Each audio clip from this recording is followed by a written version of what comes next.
Salam sejahtera bagi kita semuanya. Selamat pagi, selamat kita bertemu dalam kasih Tuhan kita Yesus Kristus. Selamat tahun baru, di hari yang ke-8 kita boleh ada dan menikmati segala anugerah Tuhan yang besar. Terima kasih kepada Bapak Ibu Gembala yang sudah mengizinkan saya untuk melayani firman Tuhan. Mari kita belajar firman Tuhan bersama-sama. Mari kita membuka satu kisah yang tidak asing bagi kita. Keluaran pasal yang ke-33. Keluaran pasal 33. Mari kita membaca bergantian ayat 1 sampai ayat 15 ya. Saya nanti yang bernomor ganjil, nanti Bapak Ibu semua bernomor genap. Keluaran 33 ayat 1 sampai 15 kita baca bergantian. Demikian firman Tuhan. Berfirmanlah Tuhan kepada Musa, "Pergilah, berjalanlah dari sini engkau dan bangsa itu yang telah kau pimpin keluar dari tanah Mesir, ke negeri yang telah kujanjikan dengan sumpah kepada Abraham, Ishak dan Yakub. Demikian kepada keturunanmu lah akan kuberikan negeri itu.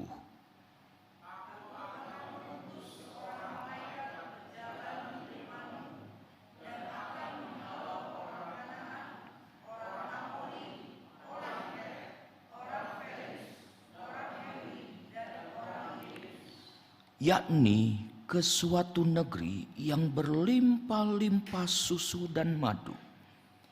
Sebab aku tidak akan berjalan di tengah-tengahmu, karena engkau ini bangsa yang tegar tengkuk, supaya aku jangan membinasakan engkau di jalan."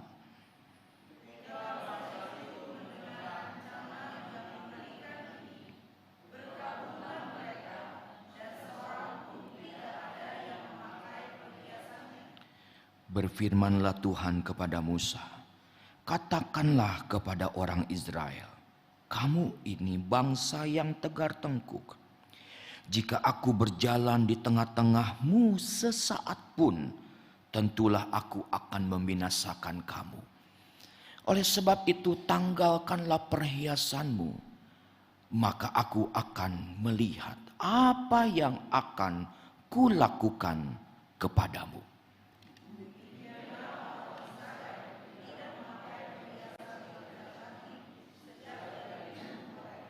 Sesudah itu Musa mengambil kemah dan membentangkannya di luar perkemahan, jauh dari perkemahan, dan menamainya kemah pertemuan. Setiap orang yang mencari Tuhan, keluarlah ia pergi ke kemah pertemuan yang di luar perkemahan.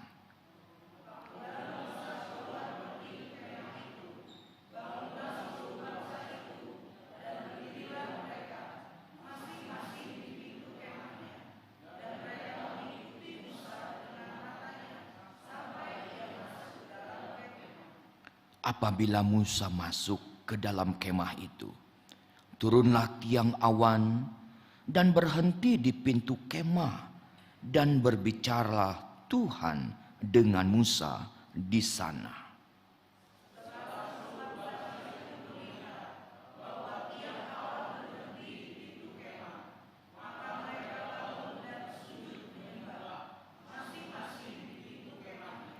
Dan Tuhan berbicara kepada Musa dengan berhadapan muka seperti seorang bicara kepada temannya. Kemudian kembalilah ia ke perkemahan. Tetapi abdinya Yosua bin Nun, seorang yang masih muda, tidaklah meninggalkan kemah itu.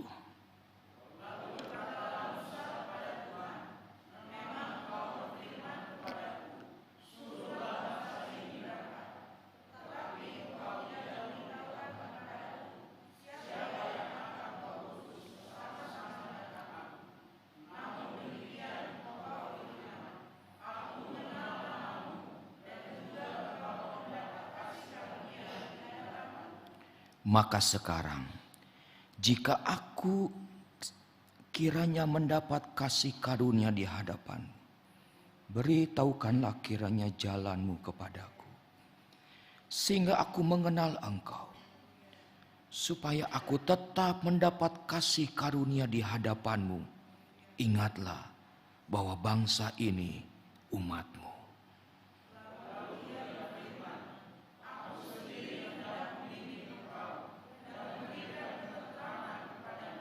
Berkatalah Musa kepadanya, jika engkau sendiri tidak membimbing kami, janganlah suruh kami berangkat dari sini. Ya, puji Tuhan. Ya, tema kita hari ini penyertaan Tuhan. Dalam ayat 15 itu yang terakhir dikatakan, berkatalah Musa kepadanya, jika engkau sendiri tidak membimbing kami, janganlah suruh kami berangkat dari sini. Kita memahami pasal 32 ini dilatar belakangi, pasal 33 ini dilatar belakangi dari pasal 32. Karena pada pasal 32 kita melihat tentang satu hal yang sangat Tuhan benci dan Tuhan marah. Bahkan Musa pun dikatakan seorang yang paling lembut hatinya, tetapi marah sampai itu lembu emas itu dihancurkan ya, dan seterusnya. Bahkan sampai Musa naik ke atas gunung sampai dia berkata, Tuhan, ampunilah bangsa ini. Kalau enggak, hapuskanlah namaku dari kitab kehidupan. Jadi dilatar belakangi dengan sesuatu peristiwa yang begitu luar biasa, ya. Bagaimana terjadi satu peristiwa yang dikatakan sangat membuat Tuhan marah begitu. Ya, sehingga kalau Bapak Ibu membaca ayat yang ke-15, ayat yang ke-5, ayat yang ke-6 mengerti kenapa mereka tidak pakai perhiasan lagi ya. Karena untuk membuat lembu emas itu mereka kumpulkan emas mereka dari apa yang mereka miliki. Nah, jadi kita melihat ternyata ada latar belakang yang begitu berat yang sudah dialami. Sehingga di dalam pasal 33, maka berdoa daripada Musa datang lagi kepada Tuhan, bahwa Musa minta penyertaan Tuhan dalam perjalanan di padang gurun. Lalu pertanyaannya, apa yang menjadi alasan Musa meminta penyertaan Tuhan? Setidaknya ada 3 hal yang membuat Musa minta penyertaan. Yang pertama, karena perjalanan yang tidak mudah. Ya. Perjalanan yang tidak mudah. Jadi saudara bisa bayangkan pasal 32 itu ya baru beberapa waktu, belum mencapai istilahnya 1 tahun, ya, belum mencapai waktu yang banyak, tetapi sudah ada peristiwa itu. Padahal pasal 19, Tuhan berjanji akan menjadikan mereka menjadi bangsa yang kudus, imamat rajani dan seterusnya. Pasal 20 diberikan itu hukum Taurat dan seterusnya. Maka dikatakan perjalanan yang tidak mudah. Sehingga Musa memohon minta penyertaan Tuhan. Ya. Kalau kita aplikasikan saat ini, kita boleh ada di tahun yang baru. Tentu tahun yang tidak mudah. Perjalanan yang tidak mudah. Pada waktu itu ada di padang gurun 40 tahun. Perjalanan yang tidak mudah, harus menghadapi panas dingin. Harus menghadapi gelombang, badai dan seterusnya. Belum lagi binatang-binatang liar. Belum lagi ancaman-ancaman dari bangsa sekitar. Perjalanan yang tidak mudah. Sehingga Musa berkata, Tuhan minta engkau sendiri yang menyertai. Lalu yang kedua, kenapa Musa minta penyertaan Tuhan? Karena Musa harus membawa satu bangsa yang besar. Kalau dalam kitab Ulangan dikatakan 600.000 pejalan laki-laki, pejalan kaki, laki-laki dewasa. Belum termasuk wanita, belum termasuk anak-anak, belum termasuk bangsa asing yang ikut keluar dari tanah Mesir. Sehingga diperkirakan sampai 2 atau 3 juta orang. Tidak mudah memimpin bangsa yang besar. Sehingga Musa memerlukan Tuhan penyertaannya. Dan yang ketiga, alasan Musa meminta mohon penyertaan Tuhan, karena tempat yang akan dituju itu tempat yang asing bagi Musa. Ya, baru bagi Musa. Ya, belum tahu itu tempat seperti apa. Belum tahu kondisinya, hanya dibilang itu susu dan madunya berlimpah. Sesuatu yang luar biasa, karena ayat yang ketiga disebutkan negeri yang berlimpah-limpah susu dan madunya dan seterusnya. Tetapi ketika di dalam bilangan pasal yang ke-13, ketika Musa mengutus 12 pengintai, maka informasi yang masuk 10 dan 2 negatif dan positif. Katakan oleh 10 suku, oh itu suku satu bangsa yang makan manusia katanya. Berat. Jadi ini adalah yang menjadi alasan Musa mohon penyertaan Tuhan. Lalu kita melihat lagi bahwa ada 2 hal yang diminta oleh Musa. Yang pertama, Tuhan sendiri yang menyertai Musa, bukan malaikat. Ayat yang kedua disebutkan, Tuhan, aku akan mengutus seorang malaikat berjalan. Musa enggak mau malaikat. Bayangkan kalau Tuhan mengutus malaikat, kekuatan satu malaikat itu kalau Bapak Ibu membaca, ya, maka satu malaikat itu bisa membunuh 185.000 orang. Satu malaikat saja. 185.000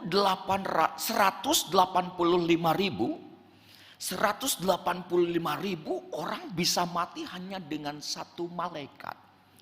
Jadi Tuhan berpikir cukuplah satu malaikat untuk memimpin Musa. Tapi Musa nggak mau, Tuhan nggak mau. Tuhan mau dikatakan, Musa mau Tuhan sendiri yang memimpin. Tentu ada alasan kenapa Tuhan nggak mau memimpin secara langsung, karena dikatakan ayat yang ketiga sampai ayat seterusnya, kalau Tuhan pimpin langsung pasti mati semua, kata Tuhan.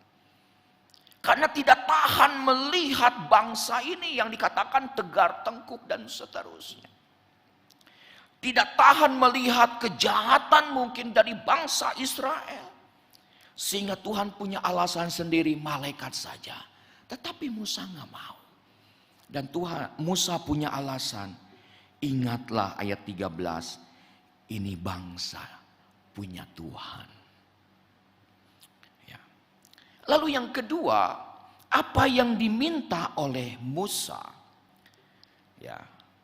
Diminta oleh Musa Maka Musa meminta peta perjalanan, ya, atau maps, ya. Karena mengapa? Karena dikatakan di dalam ayat yang ke-12. Lalu berkatalah Musa kepada Tuhan, memang engkau berfirman kepadaku, suruhlah bangsa ini berangkat, tetapi engkau tidak memberitahukan kepadaku siapa yang akan kuutus bersama-sama dengan aku. Ya. Nah, jadi kita melihat di sini ayat yang ke-13, maka sekarang jika engkau sekiranya mendapat belas karunia di hadapanku, beritahukanlah kiranya jalanmu kepadaku. Jadi alasan Musa yang kedua minta kepada Tuhan bukan penyertaan dari Tuhan saja, tapi Musa minta peta. Ya, minta peta perjalanan. Seandainya pada waktu itu sudah ada handphone, ya, sudah ada S14 atau S13, enak Musa ini. Wah, Kanaan gampang kemana-mana. Ya, bahasanya tidak dikenal, hanya tinggal dilihatin, langsung bisa terjemahan sendiri begitu, ya. Gampang sekarang. Tapi waktu itu Musa minta peta, Tuhan beritahukan jalan itu kemana. Ya. Tetapi yang satu ini Tuhan tidak kasih. Tuhan bilang ikuti saja tiang awan, tiang api. Ya. Bisa dibayangkan Bapak Ibu, ada tiang awan, tiang api. Hanya itu saja petunjuknya, ikut-ikut saja gitu. Baru di dalam kitab Ulangan kita bisa tahu tempat persinggahannya, kan? Ada berapa banyak tempat persinggahan. Baru tahu kitab Ulangan. Ya, bisa dibayangkan waktu itu ketika tiang awan ini berjalan sementara masih mandi. Aduh, itu mesti bergegasnya seperti apa begitu, ya. Ataupun masih berkebun, ataupun menanam, ataupun berternak. Wah, langsung harus siap-siap. Repot. Tapi yang satu ini Tuhan kasih peta ini. Ya. Kita juga enaknya kalau tahun 2023 ini Tuhan sudah kasih peta, ya, kepada kita.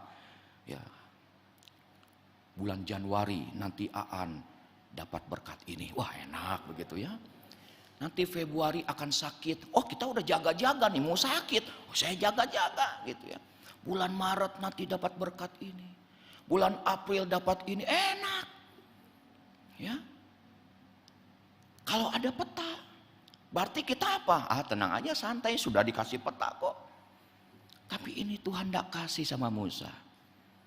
Sama juga ke kita juga nggak dikasih toh. Kita kan nggak ada yang dikasih, ya. Blueprint kita tahun 2023 mau ngapa? Dikasih apa nggak ada yang tahu juga. Misteri gitu, ya. Nah, tentu Musa punya maksud. Kenapa sih Musa minta Tuhan sendiri yang menyertai? Tuhan sendiri ada di tengah-tengah bangsa Israel, bukan malaikat. Ya, lalu Musa minta peta, minta peta perjalanan. Tentu ada maksudnya oleh Musa, karena kalau kita bisa melihat di dalam ayat yang ke-12, maksud Musa mohon penyertaan dan peta perjalanan. Ayat 12 yang terakhir dikatakan, namun demikian engkau berfirman, aku mengenal namamu dan engkau mendapat kasih karunia di hadapanku. Lalu ayat 13, beritahukanlah jalanmu kepadaku sehingga aku mengenal engkau. Jadi alasannya kenapa Musa memohon penyertaan Tuhan, karena yang pertama supaya bangsa Israel mengenal nama Tuhan, mengenal pribadi Tuhan, ya, sehingga nama Tuhan itu begitu banyak, ya, sebutan-sebutannya. Ada L depannya gitu ya.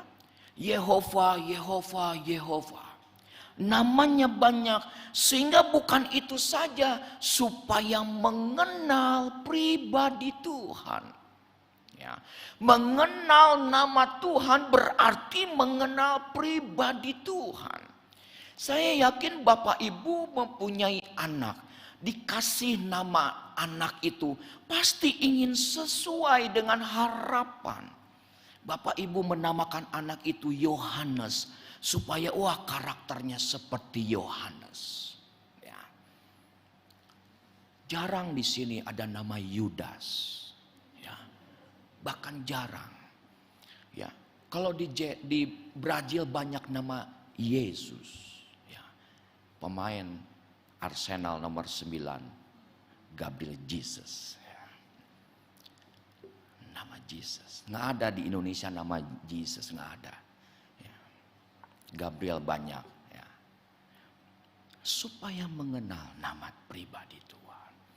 Lalu yang kedua dikatakan supaya, kalau Bapak Ibu membaca ayat selanjutnya, kenapa Musa ini meminta permohonan ini, ayat yang ke-16. Dari manakah gerangan akan diketahui bahwa aku telah mendapat kasih karunia di hadapanmu, ya ini, aku dengan umatmu ini, bukankah karena engkau berjalan bersama-sama dengan kami, sehingga kami dengan umatmu ini dibedakan dari segala bangsa yang ada di muka bumi.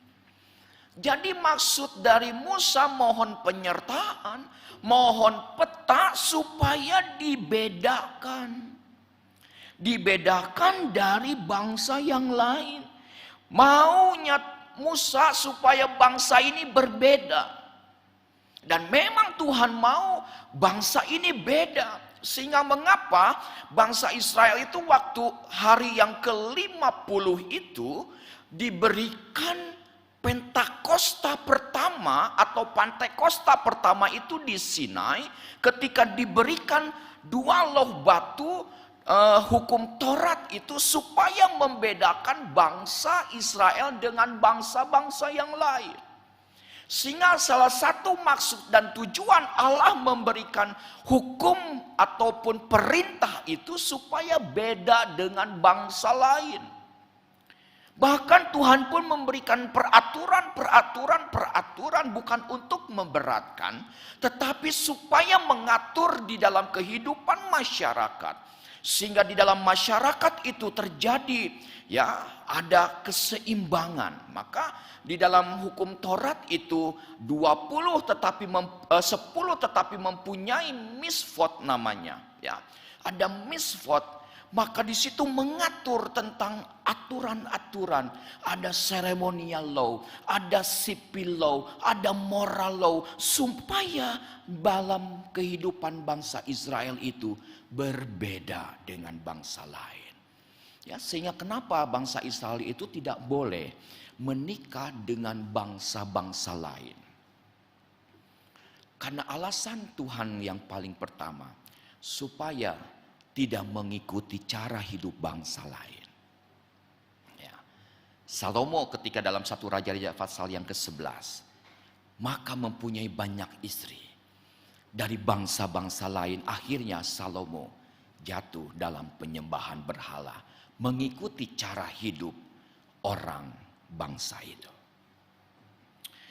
Dan kita melihat di sini bahwa bangsa Israel, kerinduan Musa berbeda dari bangsa-bangsa yang lain.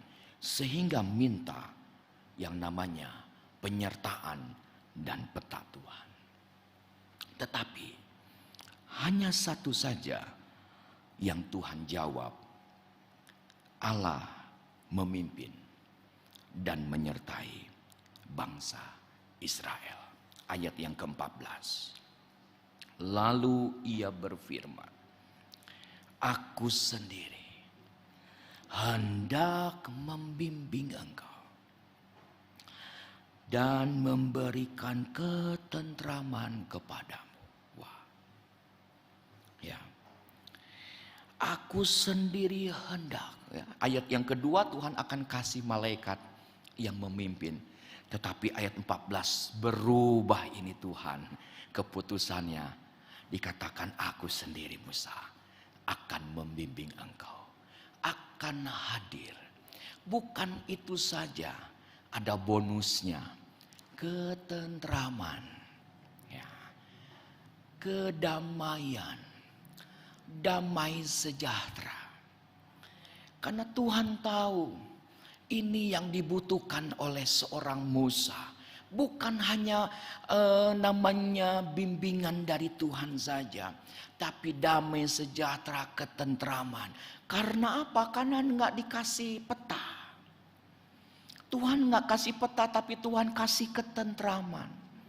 Tuhan kasih damai sejahtera. Tuhan kasih ketenangan. Bukankah itu lebih penting dari apa yang kita perlukan dalam perjalanan tahun ini? Perjalanan di hari-hari ke depan yang kita tidak ketahui. Kita perlu yang namanya ketenangan, ketentraman. Dan Tuhan dikatakan Dia akan membimbingnya. Lalu pertanyaannya, apa yang membuat Tuhan bisa berubah oleh malaikat, lalu oleh Tuhan sendiri? Maka di dalam ayat yang ke-11, dan Tuhan berbicara kepada Musa dengan berhadapan muka seperti seorang bicara kepada temannya. Ya. Waduh.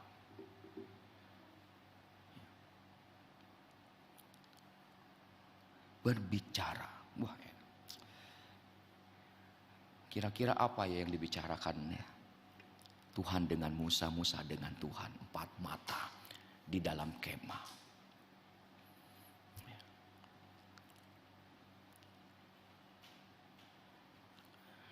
Kita tidak tahu apa yang dibicarakan. Tetapi inilah yang merubah situasi itu. Adalah dikatakan Tuhan dengan Musa berbicara seperti dengan teman. Kenapa dengan teman? Pertanyaannya.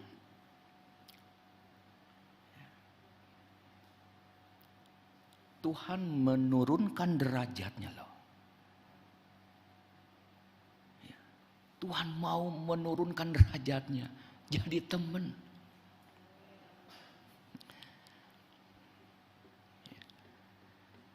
Seperti dia Immanuel itu yang menjadi manusia kan menurunkan.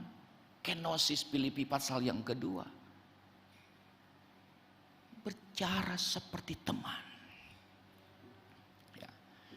Biasanya sekarang ini kalau kita bicara dengan teman, pasti ada tempatnya ya. Setidaknya ngobrol dengan teman di kafe gitu ya. Di tempat-tempat banyak ada kopinya setidaknya begitu ya. Walaupun secangkir kopi itu bisa 2 jam habisnya gitu. Karena ngobrol. Karena ngobrolnya gitu. Asik kalau dengan teman gak ada batasan. Seimbang, setara ya. Bahkan kalau ngomong itu gue, lu dan seterusnya begitu. Karena teman begitu. Ya. Tidak ada yang membuat batasan. Tetapi yang menarik adalah bahwa inilah yang membuat berubah. Adalah berbicara. Bahasa berbicara Bapak Ibu tentu bahasa berkomunikasi. Bahasa yang sangat sederhana dalam hidup kita. Kita berbicara dengan Tuhan. Kita berbicara dengan Tuhan. Tentu bukan saja melalui doa. Tetapi berbicara dengan Tuhan melalui firman-Nya. berbicara dengan Tuhan melalui sabdanya. Karena inilah perkataan-perkataan Tuhan, kita seolah-olah ngobrol. Seperti Yeremia menikmati firman itu. Dia menikmati firman itu. Jadi Bapak Ibu Saudara, kita tidak tahu apa yang akan terjadi di tahun ini. Tetapi kita perlu penyertaan Tuhan. Kita perlu pimpinan Tuhan. Kita perlu Tuhan ada dalam hidup kita. Kita banyak bicara dengan Tuhan. Kita banyak bicara dengan Tuhan. Ya, saya katakan sekali lagi, banyaklah ngomong dengan Tuhan. Jangan ngomong sama manusia, ngeluh sama manusia. Ya, capek kita. Ya, tapi kita mengeluh kepada Tuhan. Kalau saya susah, saya nggak pernah cerita sama manusia. Sekalipun kepada ibu saya, tanya ibu saya, di bawah ada. Kalau saya susah nggak pernah bilang. Tapi saya dengan istri hanya berdoa. Kita ngobrol sama Tuhan. Tuhan, ini kesusahan saya, kesusahan kami. Dan kita bersyukur karena penyertaan Tuhan itu sempurna. Lalu apa aplikasinya bagi kita saat ini? Kenapa kita perlu penyertaan Tuhan? Mengapa kita perlu kekuatan dan kita perlu damai sejahtera itu? Kita perlu ketenteraman itu. Yang pertama, ingatlah manusia ini terbatas. Manusia ini ada kelemahan. Dalam 2 Korintus pasal yang keempat, kita ini terbuat dari tanah liat. Satu bagian yang dikatakan begitu rapuh. Ya. Satu bagian yang karena dosa maka itu menjadi rapuh. Ingat, kita ini rapuh. Manusia itu ada kelemahan, gak ada yang super power. Kita punya harta seberapapun, punya pangkat seberapapun, lemah kita. Ada sisi kelemahan dan itulah kita perlu penyertaan Tuhan. Kita perlu damai sejahtera Tuhan. Kita perlu bimbingan Tuhan. Lalu yang kedua, mengapa kita perlu penyertaan Tuhan? Karena hidup ini tidak mudah. Seperti Musa tidak mudah. Tetapi dikatakan dalam 2 Timotius pasal yang ketiga ayat yang ke-1. Hari-hari ini adalah hari yang jahat. Hari-hari yang sukar. Ya, kita tidak tahu apa yang harus kita jalani. Di hari-hari ke depan ini. Tidak mudah, sekali lagi. Tidak mudah. Walaupun diprediksi A, B, C, dan D. Memang tidak mudah. Sebelum pemimpin bangsa ini, sebelum pemimpin dunia ini bilang susah. Firman Tuhan sudah bilang lebih dahulu. Wahyu 6 ayat yang ke-6 akan terjadi di kemudian hari. 2 Timotius 3 ayat 1 pun akan terjadi di kemudian hari. Jadi tidak mudah. Maka kita perlu penyertaan dan pimpinan Tuhan. Lalu yang ketiga, hidup ini misteri. Ya. Misteri hidup ini. Ya. Siapa sangka toh selama hampir 3 tahun ini ya kita harus bergelut dengan banyak persoalan karena si COVID ini begitu ya. Misteri. Kita tidak tahu apa yang ke depan ini akan terjadi. Misteri. Karena itu Tuhan tidak kasih peta kepada kita. Mazmur pasal 25, saya bacakan saja ayat ini. Seorang Daud berkata. Mazmur 25 ayat 4 dan ke-5. Beritahukanlah jalan-jalanmu kepadaku, ya Tuhan. Tunjukkanlah itu kepadaku. Bawalah aku berjalan dalam kebenaran-Mu dan ajarilah aku. Ya. Sampai Daud pun beritahukanlah jalan-jalan-Mu. Karena memang hidup ini misteri. Lalu di dalam Mazmur 143. Mazmur 143 di dalam ayat yang ke-8. Maka firman Tuhan berkata, 43 ayat yang ke-8, perdengarkanlah kasih setiamu kepadaku pada waktu pagi. Sebab kepadamulah aku percaya. Beritahukanlah aku jalan yang harus kutempuh. Ya. Beritahukanlah jalan yang harus kutempuh. Karena memang di sini sekali lagi hidup ini penuh dengan misteri. Tetapi yakinlah bahwa seberat apapun ketika ada penyertaan Tuhan, ketika ada penyertaan dan bimbingan Tuhan, maka kita akan dibuat berhasil. Ya.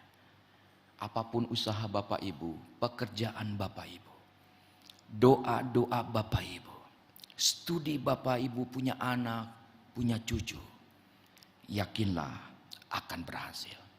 Karena firman Tuhan mencatat bahwa ketika Tuhan menyertai, ketika Tuhan yang membimbing, maka dibuat berhasil.